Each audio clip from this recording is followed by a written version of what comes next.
Cameron, I can do it. Thank you for accommodating me this morning during your time.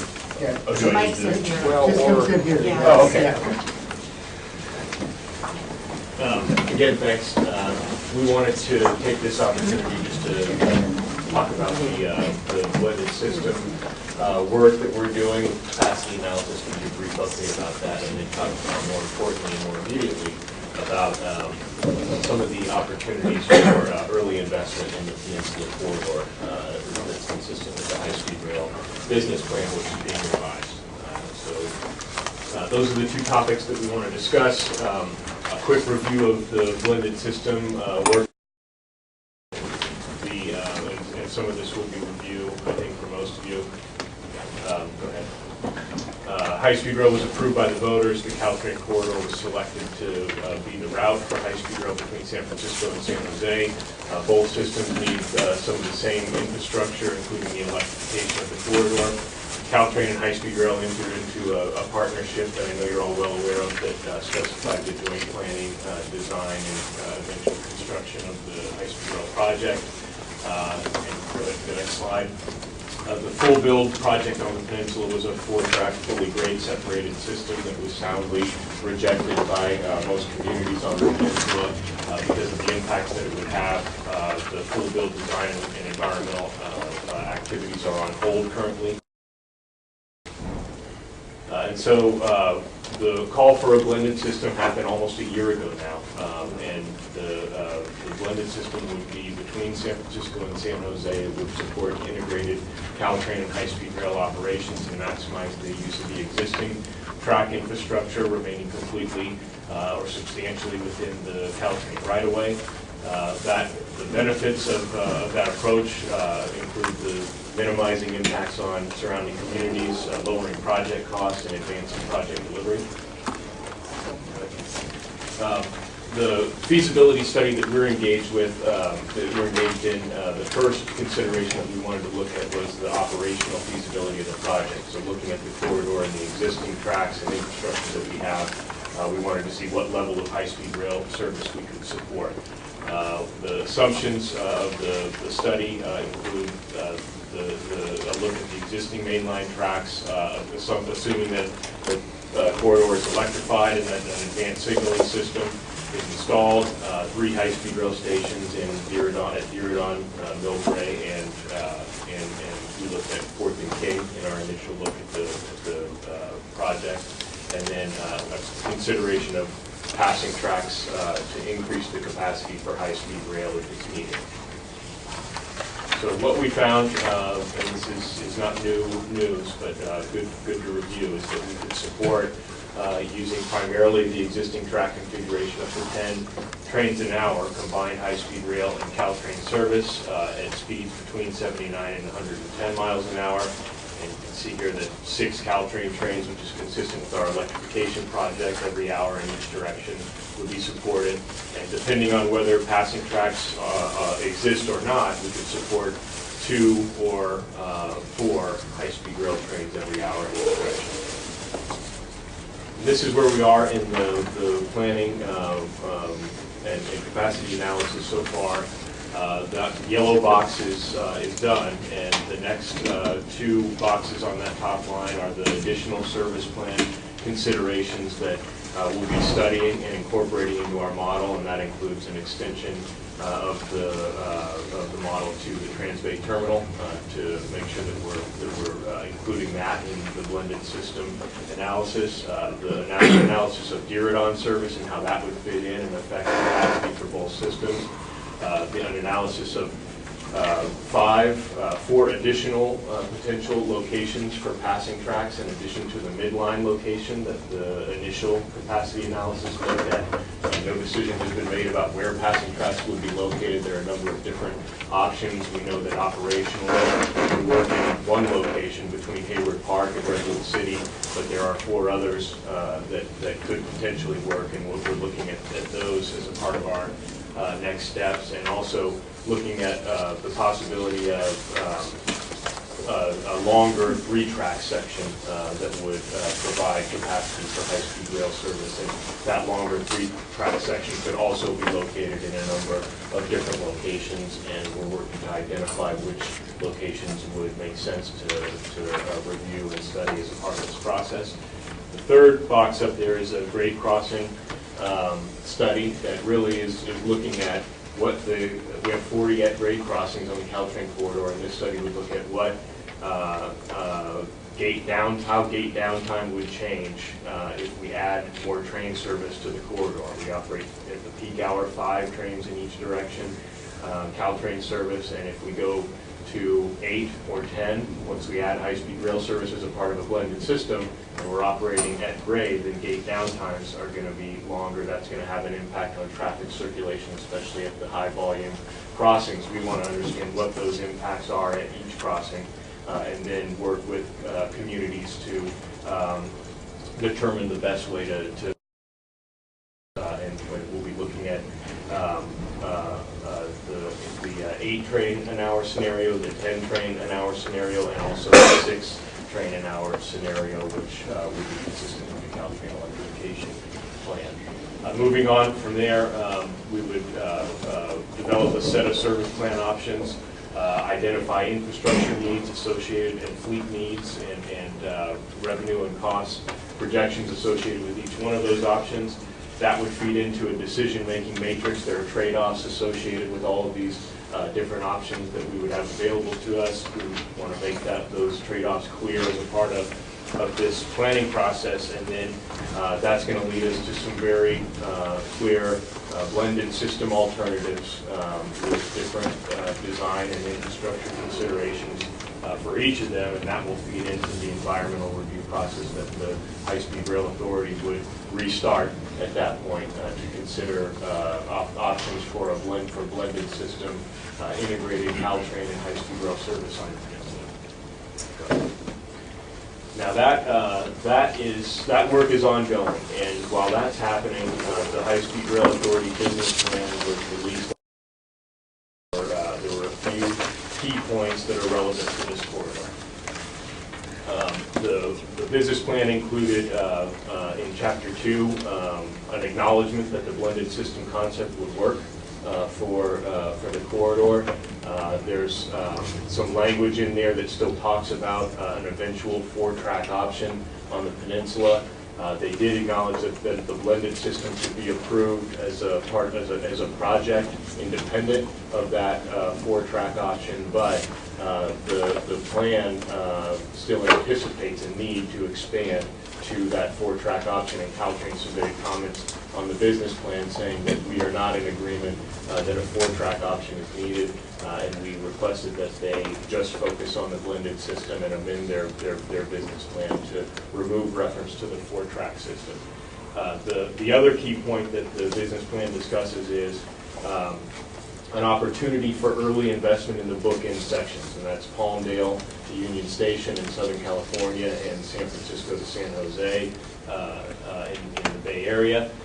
And it's not clear in the draft what specific investments they would make in those sections, or what level of financial resources are committed for those investments. But we've heard from the High-Speed Rail Authority subsequent to the release of this draft business plan that they are interested in revising the business plan to more specifically talk about the level of investment that could be made in the bookend sections early, and what specific infrastructure and improvements that investment would support on the Caltrain corridor.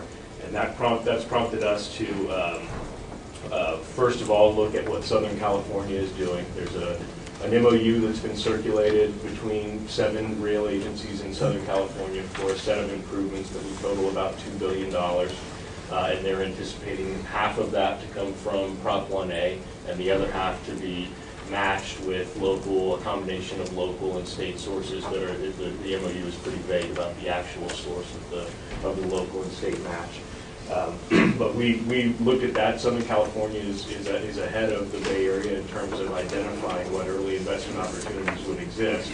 But we've been working with our partners in the Caltrain system in San Francisco and San Mateo and Santa Clara counties, and also working with the MTC and some other relevant agencies in terms of funding of these potential options to identify what options exist for early investment in the corridor. Go ahead and go to the next slide.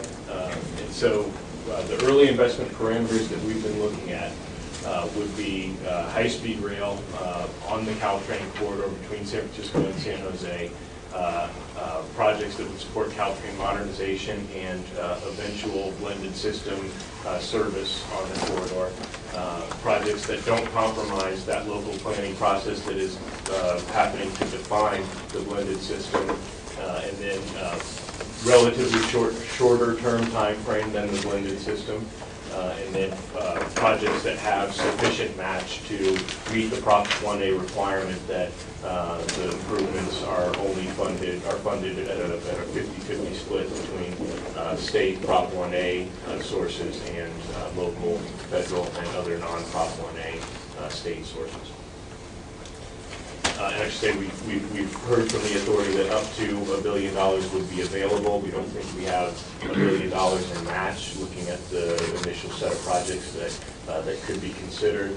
And there, aside from that criteria that we've really used initially to develop a set of options, the business plan states that they're looking for projects that would prepare the corridor for eventual high-speed rail service, but also offer immediate independent utility for existing commuter rail operations. And so with that in mind, the early investment opportunities that we looked at are listed here. And if there's an easy way to sum up the outcome that would happen as a result of this investment, it would be the electrification of the corridor, the purchase of electric multiple units to operate on that corridor, and the installation of the advanced signal system, the CBOS PTC signal system, which is a precondition for the operation of that rolling stock. And there are other TBDs here that could also be included. There's some infrastructure upgrades that would include grade crossing improvements, and some of that early investment that we know the blended system is going to require. The reason why there's a TBD is because we don't know where grade separations might be needed to support eventual high-speed rail and integrated Caltrain service. That's something that we're studying, that we covered in the first part of this presentation. So we don't have a good understanding of what the funding need would be for that set of projects. And then San Francisco, San Jose is a TBD here. We know that those cities are looking to further consider design options for the approaches into their station areas and for the development of those station areas themselves.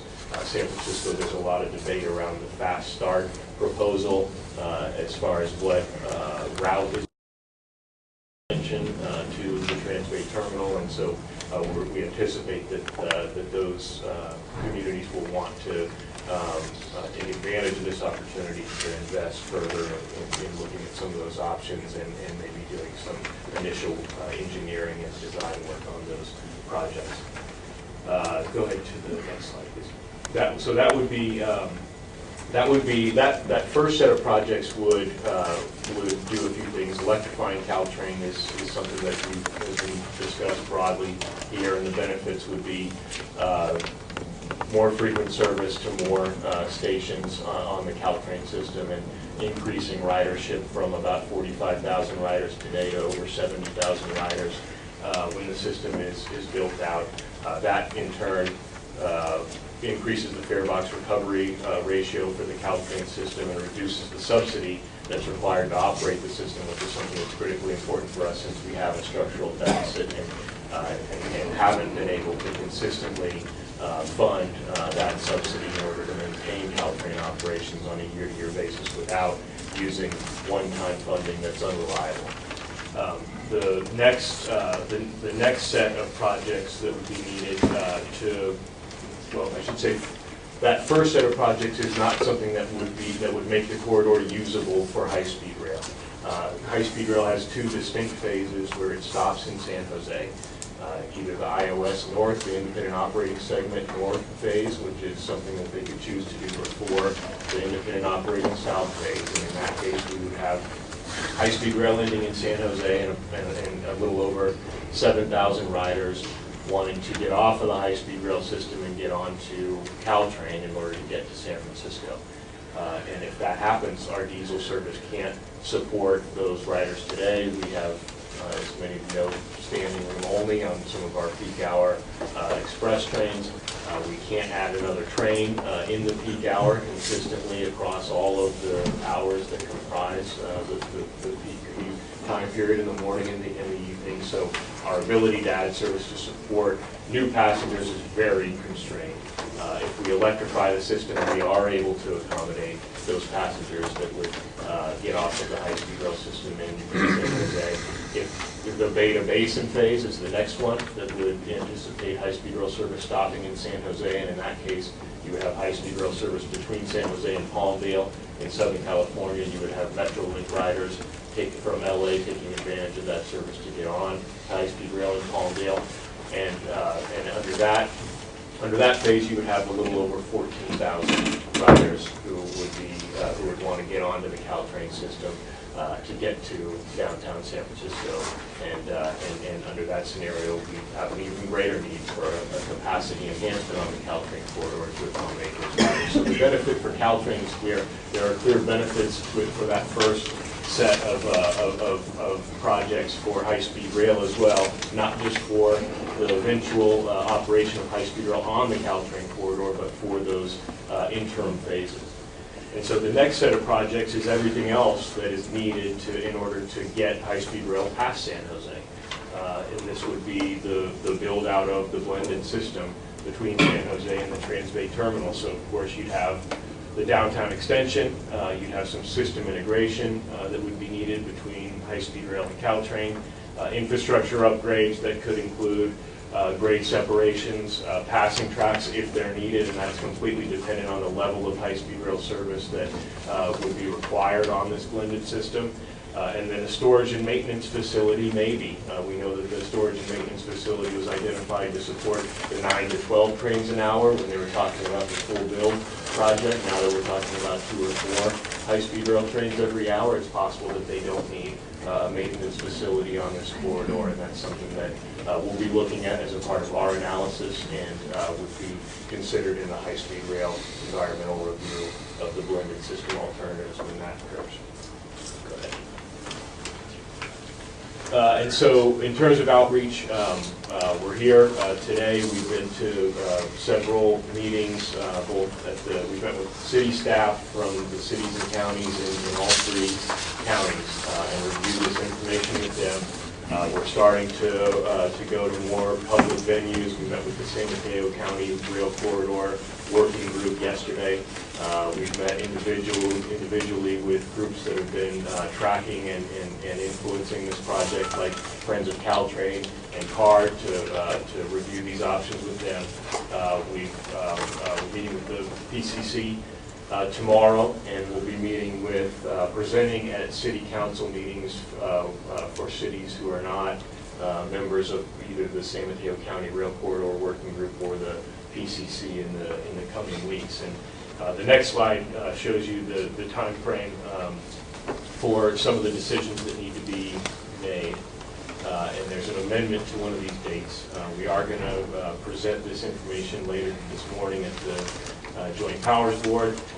The MTC is not considering this on March 14th. They're going to consider it on March 28th at their full commission. They were trying to bring something early as to one of their committee meetings in order to provide the High-Speed Rail Authority with the feedback from the Bay Area that they need to consider revising their business plan to accommodate and reflect some of this some of these options, but they've decided to go to their full commission on the 28th instead, which we think is a good move because it gives us more time to review some of these options and discuss it as a community, and then to provide our input to the MTC so that it can be reflected in whatever funding plan and potentially MOU they come up with. Southern California is doing an MOU, and the High-Speed Rail Authority has said that they need to have some sort of consensus position from the Bay Area that reflects what early investment options are appropriate for the corridor that will help achieve some mutually beneficial goals. The MTC has already reached out and convened the appropriate agencies, transit agencies from all three counties to talk about what options might be best. I can tell you that all three counties and the agencies that operate within those counties, in addition to the MTC, have had some pretty there's some pretty good broad-based consensus that electrification of the Caltrain corridor should be the first thing that we talk about when we look at early investment options. So there seems to be some initial agreement about what should happen. We have let the MTC know that we don't want to take it for granted that that is the position of the three counties that we represent, and so we're here to know that there's time to give us feedback about this proposal and an opportunity for us to help craft the proposal that would come out of the Bay Area region, starting with the MTC on the 28th. If it's an MOU, it's going to need to be approved by several other agencies who are party to the set of projects that we would be proposing, both from a funding standpoint and from an operations standpoint eventually. And then the High-Speed Rail Board meeting April 5th, they want to revise their business plan to reflect these early investment options. The business plan is going to be released sometime later this month, and then it would be considered at the High-Speed Rail Board meeting on April 5th. They're going to consider the Southern California MOU on April 5th as well. If we do an MOU for Northern California, for the Bay Area, it's not going to, it won't have been approved and considered by all of the relevant agencies that would be a party to it by that April 5th date. So we haven't heard from the High-Speed Rail Authority that they wouldn't bring it to their board on April 5th, but my guess is they would wait until a subsequent board meeting and wait until other local and regional agencies have had a chance to consider the agreement before they would bring it to their board. And with that, I'm happy to respond to comments or any questions that you have. Thank you very much, Seamus. That's very helpful. Questions from the committee? Yeah, first off, I wanted to thank you for your increased ridership already. So Caltrain is becoming more attractive. You think he's only responsible for it? No, I'm very proud of I'm just one of those riders. Yeah, I'm just one of those riders.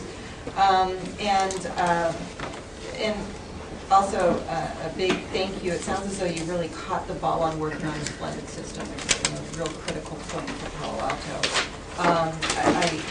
It seems like a high-speed train in the peninsula could be the cheapest version of what they're building, from what I can tell from basically what you're talking about.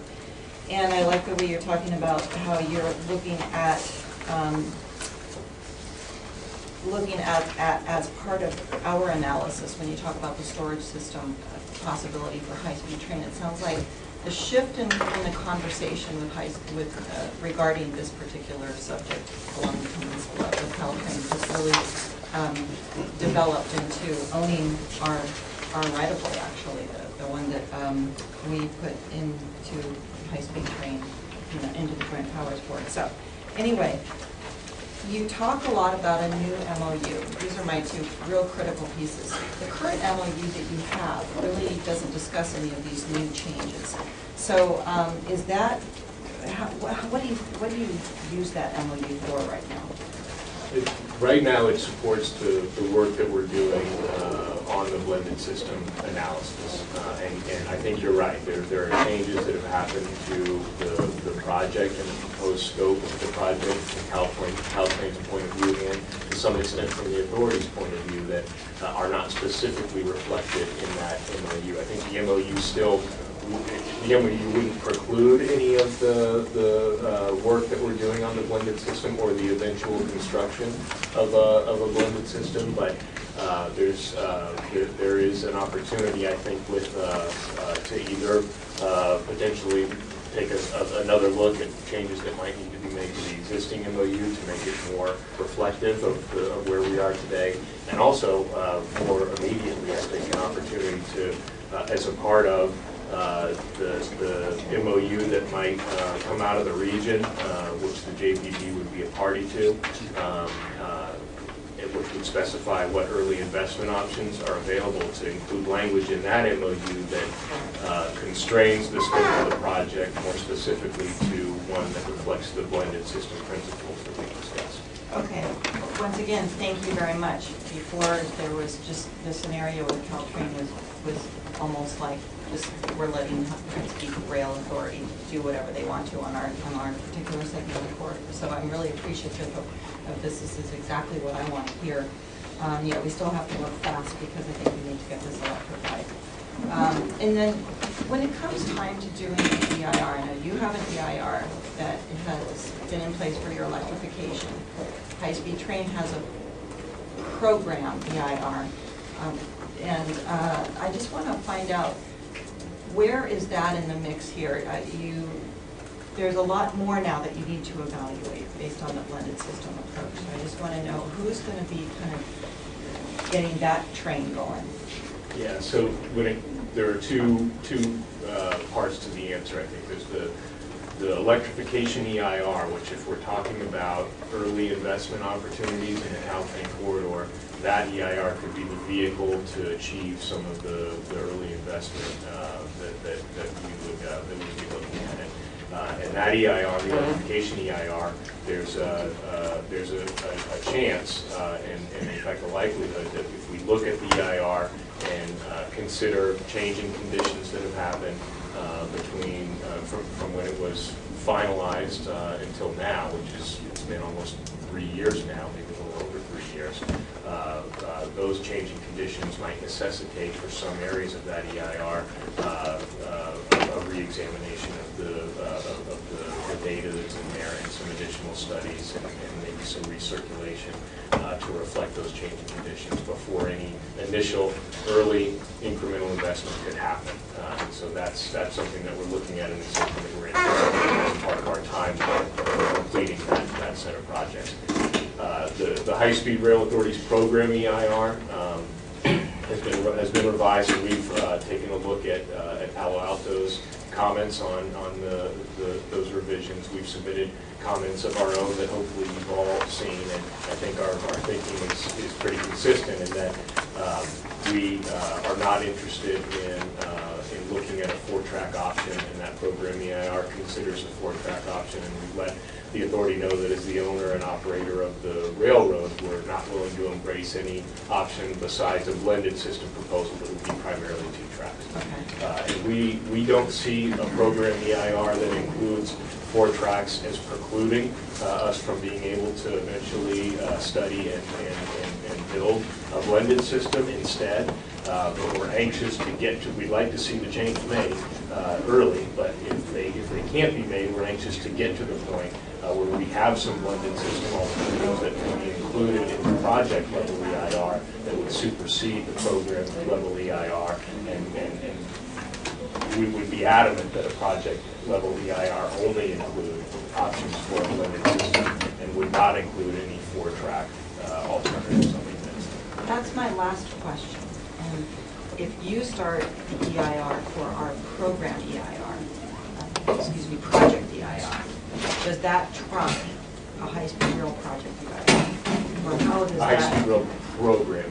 Program EIR, right? Yeah, I'm not an environmental expert. My understanding is that it would. If you approve a project EIR, then that's all you can build. You can't build something based on the program EIR. So we can't have 2 projects going on at the same time in the same Right, and one of the principles that gets overlooked a lot of the time that Gordon submitted and as she rolled out is that the blended system project needs to be an independent project. It needs to be the final project approved for high-speed rail service on the Caltrain corridor. And if there's any desire to expand that project to something larger that would increase the capacity of the system or offer other advantages, it would be a separate project that would need subsequent environmental consideration. Thanks, Seamus. And toward the end, you had focused on this MOU that is being evaluated, if I understand it right, that MTC is the lead now on the MOU, whereas the prior MOU was strictly between Caltrain and high-speed rail, correct? Right. And so you said three regional transit agencies are having input into that.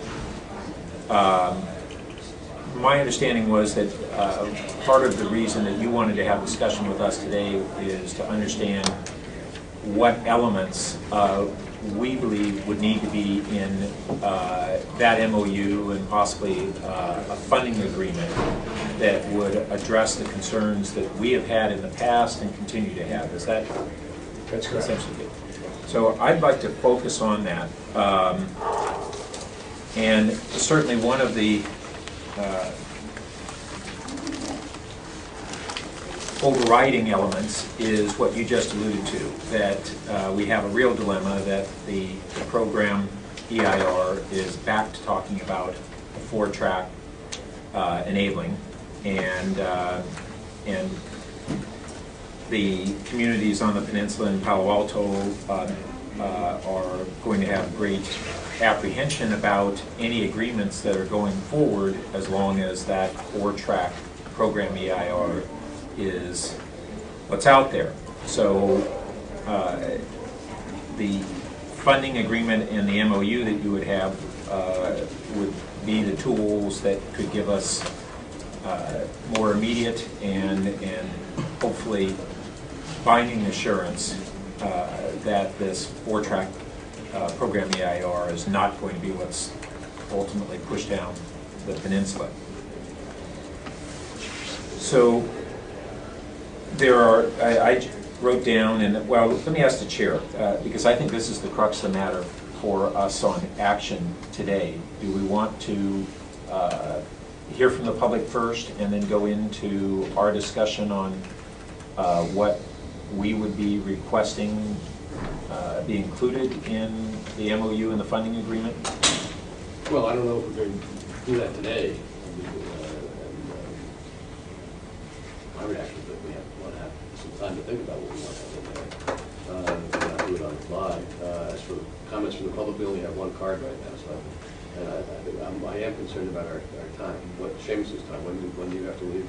A little after 9:30. Okay. So agreed, we can't finalize it. I would at least like to put out on the table some areas for consideration that would be perhaps framing what we'll be trying to do subsequent to this meeting. Okay. I want to be pretty tough on our time and give everybody a little bit of time as well. So I think we want to go to the public at about 9:25. Okay. And All right, have them. so They're substantive, but I can- why don't you go to 9:15 and then give? Yeah, I don't need that long. Okay. So first, that the significant environmental impacts must be mitigated. The program EIR identified significant impacts as impacts as now being significant and could not be mitigated. So the principle that the impacts must be mitigated may not be one that's binding on an EIR, but that I believe that should be in the MOU and funding agreement. And those would be noise and visual, vibration, traffic, and need for involuntary acquisition of properties. Those at a minimum. Also that the Caltrain EIR must be updated and recirculated prior to the initial project construction, and fully addressing present and future traffic volume and conditions. Third, that the 4-track option must be removed from the business plan, the high-speed rail business plan, and from the project EIR scope prior to any construction expenditure. So that could be in the MOU. That they may not have removed it at the time you might have to agree to an MOU, but you couldn't spend the dollars until they had removed it. And then any train volume above that the Caltrain EIR baseline would have approved would require a separate environmental approval. And also that the MOU would not imply an endorsement of a particular route getting to the Bay Area. As you know, Palo Alto has continued to believe that the Altamont route has the potential for less impact on the peninsula while having greater benefit for a potential high-speed rail system. And then an investment-grade ridership being required prior to any determination of the route to the Bay Area, because for really the same reasons as I stated in the prior point. And then from a process standpoint, we had with, what was the, no, it's been long enough, what was the joint authority between Caltrain and high-speed rail? Peninsula Rail Program. It's almost gone into our distant memory. But we had an explicit written agreement that context-sensitive solutions process would be utilized for the peninsula, and that was essentially never carried out. And so that the prior commitment by the High-Speed Rail Authority would need to be adhered to for a context-sensitive solution. And then that the agreements would continue to acknowledge that Caltrain continues to have right-of-way ownership rights and the ability to determine ultimate use of its corridor. Then really kind of an overriding consideration and theme would be that for Caltrain and for the region, commuter and regional rail is of the foremost importance, and high-speed rail is secondary to that in importance. And that was 2 to 3 minutes. Have a few more minutes. Nah, that's all right. All right. Greg? Seamus, I had a couple of questions. Just so I'm clear in the context of what we're doing, you have the recommended priority projects, which you hope to come out after you do the MOU. Is that correct? When Right. you do the MOU, you move to that. There's a funding issue. You said that up to $2 billion. Up to $2 billion comes from high-speed rail. Is that? Up to $1 billion comes from high-speed rail, and you need the other $1 billion, but you don't necessarily think you have it.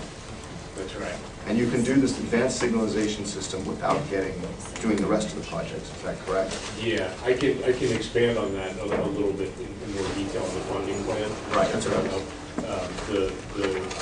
There's up to $1 billion available in Prop 1A. That's what's been communicated to us. We have been looking for projects that have significant amounts of relevant match for some amount of that $1 billion. The 3 projects that are on that list that have specific dollar amounts associated with them, the signal system, the electrification of the corridor, and the purchase of EMUs would come to about $1.5 billion. And so if we divide that equally between state Prop 1A sources and the match that we've identified, and we've been working to identify with the region to identify all of the potential match that would be available, and we're going to be a little bit short of achieving a 50% match at the local level using federal and other non-Prop 1A state resources that we would have. There's a gap that needs to be filled somehow, but it's a small gap depending on what qualifies as local match. It's below $100 million and could be below $50 million. So we need to work to cover that amount. But that's some detail about the funding plan. Greg, just a follow up on that. Sure, absolutely. That $1 billion that you referred to from the 1A money is for the whole state, isn't that right? No, it's just for the Bay Area section. And how much would go to Southern California then? A little over $1 billion. Where did you find those numbers? In the Southern California manual that they've been circulating. It says in there that there's going to be $1 billion for Northern California as well? It doesn't say in there that there would be $1 billion for Northern California, but the High-Speed Rail Authority chairman has communicated to Caltrain and to the MTC that they're looking at potentially up to $1 billion for investment in the Bay Area as well. That's great. And so, would any of that go to the Caltrain high-speed rail transfer Diridon, or are you really looking at those three projects, Signal, Caltrain, and electric trains?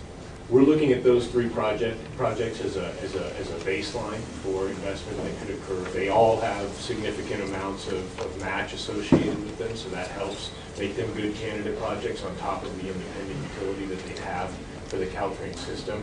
There could be some investment in the station areas and components of improvements that would need to happen, access improvements, things like that that would need to happen at station areas, not just at Diridon, but at stations throughout the Caltrain system. And so that's something that is being considered as well. And we haven't heard what suggestions San Jose or San Francisco are going to have for projects that should also be considered as a part of this MOU and should be reflected in the funding plan. The MTC is collecting input, and we're going to provide them with input after we talk to you and other groups over the next couple of weeks. Some of that input will include the suggestions from San Jose about what improvements might need happening. And the reason you could have additional projects is there's more money in the high-speed rail, $750 million, but you have to find matching funds from the cities through them to propose those projects. That's correct. And what's the overall framework of the timing of all of this? I mean, when do you think you get the MOU done? When do you think you could move forward with this? What's the large time frame? I think the context of the MOU that the MTC considers on the 28th is something that we want to make sure has pretty broad-based consensus across the region. And once that's approved, the High-Speed Rail Authority is going to consider that and have it reflected in their revised business plan. And then they would consider that business plan on April 5th. But somewhere in the April-May timeframe, a number of other agencies would need to agreement who are party or have funding responsibility for some component of these early investment projects. They would need to be on board with the proposal, consider the MOU at their own board, and approve it, including the High-Speed Rail Authority board. And I'd anticipate that would take a couple of months to complete that process. No, but what's the time frame? For actual investment? Yeah, for actually doing all this. I mean, what do we think? So if we're fully funded today, just for the subset of projects that we've identified here, and we're cash flow through the entire thing, we could, and we had to, assuming we had to recirculate the Caltrain electrification EIR and collect comments and make some changes to that to reflect changing conditions, we could be in revenue service with an electrified system by 2019. Thank you.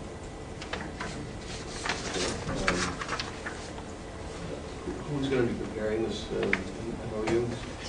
Well, we're preparing it collectively with the groups that I mentioned, who are the transportation agencies that I mentioned, working with the region. The MTC is acting as the lead agency for that purpose. They're duplicating the same process that we went through when the Federal Recovery Act was approved, and the region was determining how to what projects to fund or to suggest for funding from the high-speed intercity passenger rail programs. They brought together a number of different agencies and went through the projects that would be available for funding and created a document called the Peninsula Rail Corridor Investment Strategy.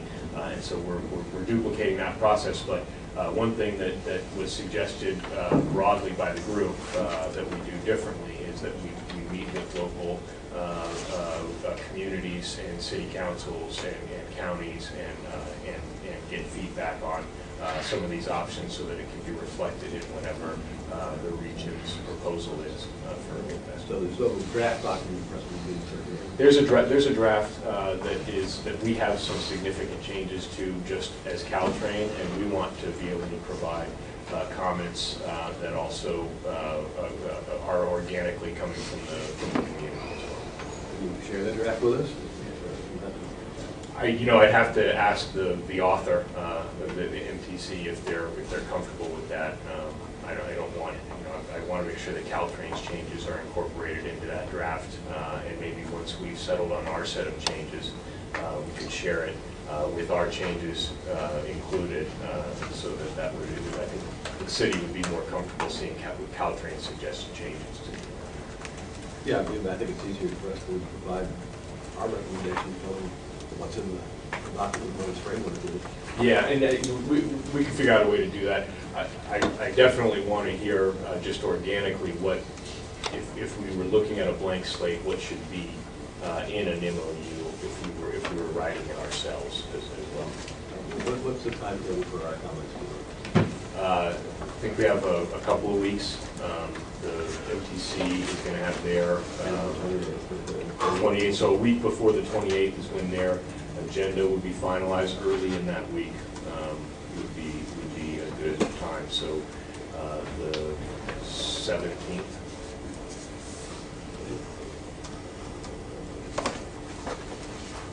And those comments are to you or to the MTC or both? They can come to they can come to both. Yeah, you're welcome to share directly with the MTC. We're quite used to broadcasting them all. Let me go back a little bit. I wanted to praise the letter that you sent to the high-speed rail, or like you and Power Board on the revised business plan. Excellent one-page letter. So I want to know who is the author? Who do we really pay? It's a combination of Marion Lee and Mark Simon and myself. Good. Please pass on my praise. It was very well written, punchy, to the point letter. That gets us to the this 2-track versus 4-track. Joint Powers Board owns the right of way. Why can't it just say, please stop talking about the 4-track, because we're never going to give you the authority to build the 4-track unless you exercise your rights to eminent domain. Why can't the Joint Powers Board do that? I think that's what we've tried to say in these comments on both the business plan and the program EIR, and I think. I think you're close, but you're still being. Okay. Well, I think that's where we get when we talk about some comments that would be reflected in the MOU and potentially a funding agreement that would complete some of this work. We have an opportunity to be forceful in our insistence that the project be constrained to the scope that we're talking about with the funding system. Well, let me approach that by a little different point of view. That is, I think people forget that the Joint Powers Board owns the right of way. And so I think I'm sure that everybody who is heavily involved in this knows it, but they still may be operating from some state of amnesia. So I think to remind everybody from time to time that this is not the high-speed rail authority's right of way for Joint Powers Board. So you do have a right to say no. Very close to that. Right. The passing tracks that you mentioned from time to time in various places, What's the timetable for determining which ones are most desirable places? We, that decision-making matrix that is up there is really the process, the final step in that process to determine whether the passing tracks are needed at all, first of all, and then where they might be located. And that's, we're about 2 years away from being able to do it.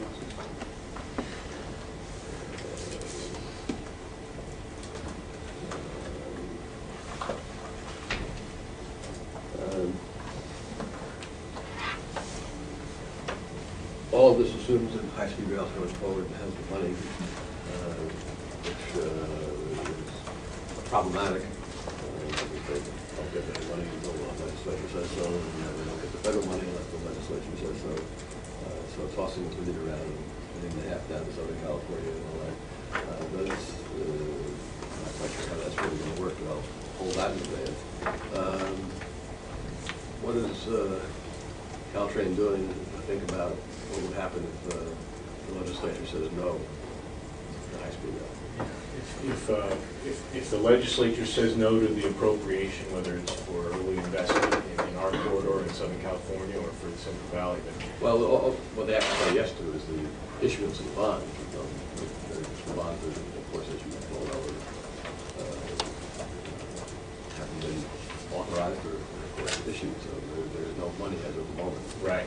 They have to appropriate authorize the issuance of the bonds, which is one step, and then the controller has to authorize has to actually sell the bonds, and then the bonds have to actually get sold. And then the investment board at the state level would have to allocate those funds in a way that is heavily weighted towards Prop 1A. So there's a lot of steps that would need to occur, and if those steps don't occur, then we have to find an alternative way to fund Caltrain electrification if the high-speed rail project is tabled because they can't make their construction deadline that they need to make, or their spending deadline, and the federal money is reallocated to other projects around the country, then we would need to look at a different way to fund the improvements that we might need to do. Further into that right now. We're looking at opportunities like New Starts. The San Francisco and the Transbay Terminal are also looking at that effort and at that program, and the idea of combining the downtown extension with Caltrain corridor electrification is one project. They call it the Fast Start project, but that's always been in our mind the ultimate goal is to do that. We haven't ever looked at how that project might fare in a program like the New Starts program, but it's something that we're looking more closely at, anticipating that we always need to have a plan B, no matter how optimistic we can be at any point about what funding might exist for the improvements that we need to make. Okay, we have 3 members of the public who want to speak to us, and the time to hear them out. That's just a follow-up question. Really, we promised to. Okay. Why don't we hear from the public and see if there's any time left? First speaker is Herb Borak, followed by Nadia Naik, and followed by Kathy Hamilton. Thank you. The presentation is very helpful to show that you can distinguish between money that's needed for Caltrain's modernization program and money that's needed to benefit high-speed rail. And it seems to me that any MOU should be just for the money that's needed for the connecting rail line. And I think that's where you get the distinction in the total amount of money. That Prop 1A has just under $1 billion. I think it's $985 million for connecting rail lines. But to be able to spend $1 billion in both the south and the north means that it includes things that are necessary for high-speed rail. So that's the distinction you make. I think the MOU should only be for the items that we have the money for listed. There is a draft agreement for Southern California, which is on the agenda this morning in high-speed rail, and high-speed rail staff recommends an amendment to it that says, in order to agree to this, Southern California agrees to the current plan to start the system in the Central Valley.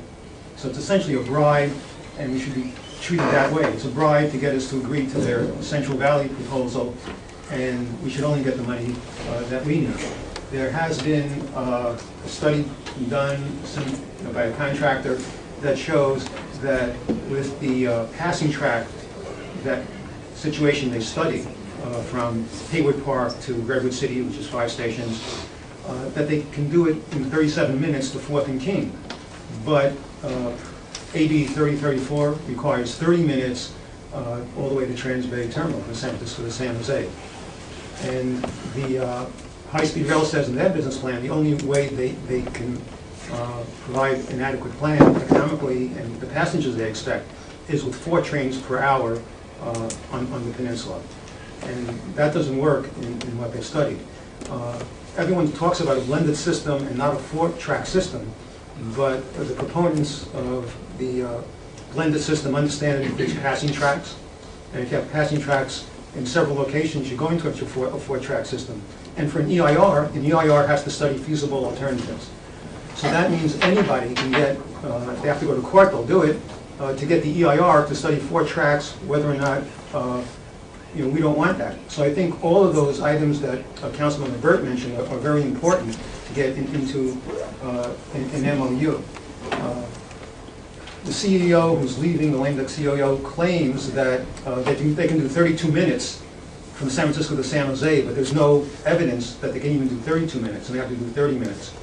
He wrote letters to a Deputy Attorney General, who's now the head of the Business and Tax section in the Civil Law Division, Assistant Attorney General Amy Wynn, to get an opinion about how long the EIR would take, whether the blended system would work. And he hasn't gotten a response, at least not publicly, because it was not a letter that's treated as an opinion of the Attorney General. So we should get that. Okay, that's it. Thank you. Hi, Nadia and I from CARD. At the risk of, stating the obvious, I think what Mr. Boric is saying is exactly on point, which is this is all predicated on beginning construction in the Central Valley with what both the independent peer review and the LAO have called an illegal funding plan. So, while we're sitting here contemplating the details of how this might work, and of course it would be great to help our local transportation, one of the reasons that OCTA has been having trouble signing their MOU in Southern California is exactly what he said, which is that you would have to agree to starting in the Central Valley. So I just want to be sure that we're keeping in perspective what this all means. I mean, in essence, we are being paid to be quiet. And I think, considering how long and hard we fought about whether this program makes sense for the state, how this looks as a business plan, how ridership is important, is something that we really need to keep in the back of our minds. At the same time, obviously, I agree that we need to position ourselves, because if the legislature still moves forward, then we're going to have to look at what that situation is. Also wanted to be sure that everyone's clear. The paper's talking about the fact that there's a new deadline change from the Obama administration and that the authority catches a break. It's actually not correct. That deadline was never true. Senator Smitty probed them on it in November, and basically the authority kept saying, well, we have to, and now they're admitting that, well, actually the deadline is really 2017. And again, the speed at which we're trying to be asked to get all this input now is because they're trying to rush the business plan so they can try to get the money from the legislature. But as always, it's this constant state of flux, and let's hurry up and let's hurry up. And let's just kind of keep in mind that we're being pushed to make pretty quick decisions on really big issues for a reason. And they're going to try to line up all the support. And we have to understand what that means statewide as compared to our position of what this plan is really doing for the entire state. So, thank you. Thank you. Kathy Hamilton, and she'll be followed by Morris Brown. I agree with what Herb said, as well as Nadia. There are strings attached to this money. We won't give it to you for nothing. And if the cities don't get in the MOU what they're asking for, are you going to carry forward the message that they're in favor of a blended system if they don't get what they asked for in the MOU? I'm just putting that out there. The other thing is, Union Pacific had written a letter objecting to electrification. Do you know how they feel today, and what that would be necessary to get permission from them for electrification, certainly for high-speed rail? So that, and the other item, I'm just jumping around because I have about 4 things. In the Segway plan, submitting in, etc., the one important item was the one-time build.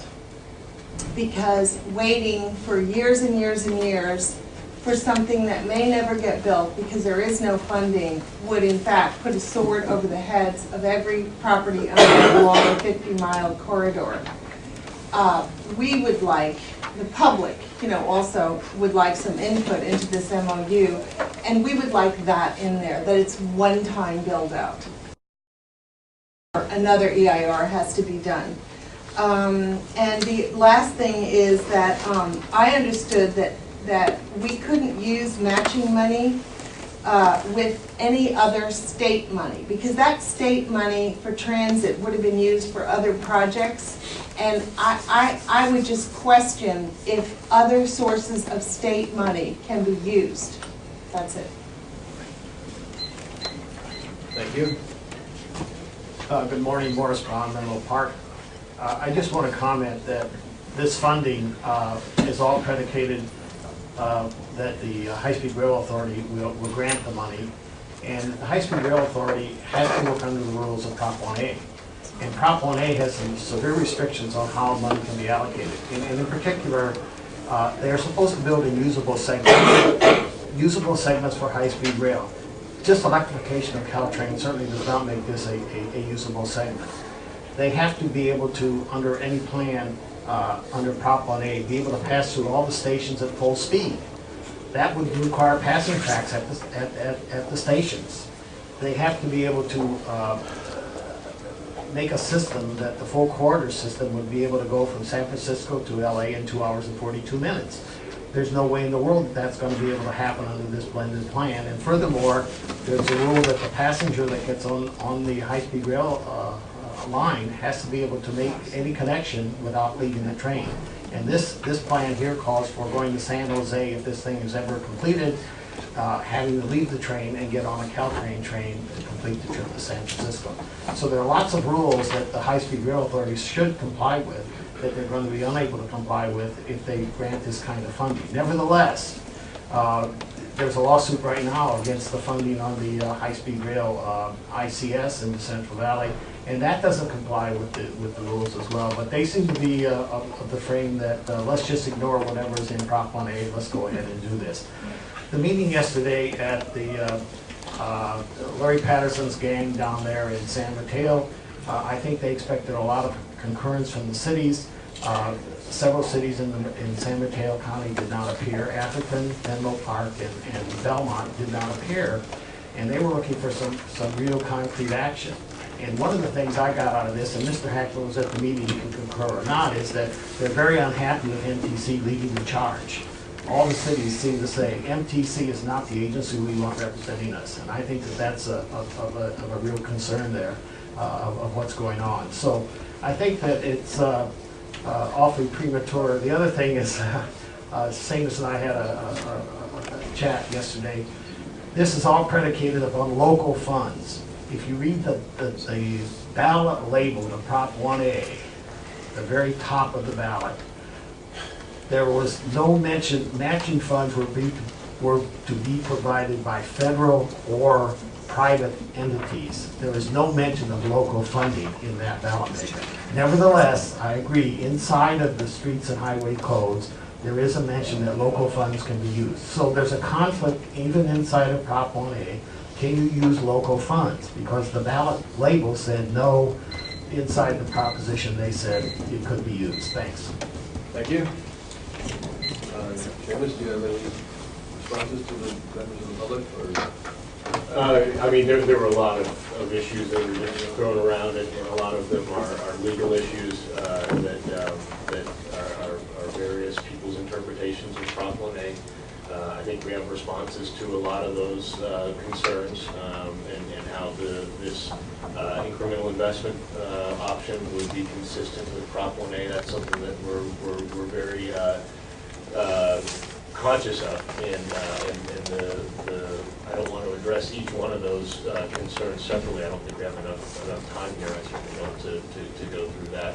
But I'm happy to talk to members of the public separately, one-on-one, and go through those issues, or if members of the council want to go through those issues one by one, we're happy to do so. And the point about the Attorney General not ruling on the consistency of the blended system with with Prop 1A is really the overarching one, and it's something that we're very conscious of, and if an opinion was issued that was not the right opinion, we think that the blended system is consistent with Prop 1A, because Prop 1A calls for the project to be designed to achieve certain things, not requiring that the actual operation of the corridor be consistent with those travel times and headways and the like.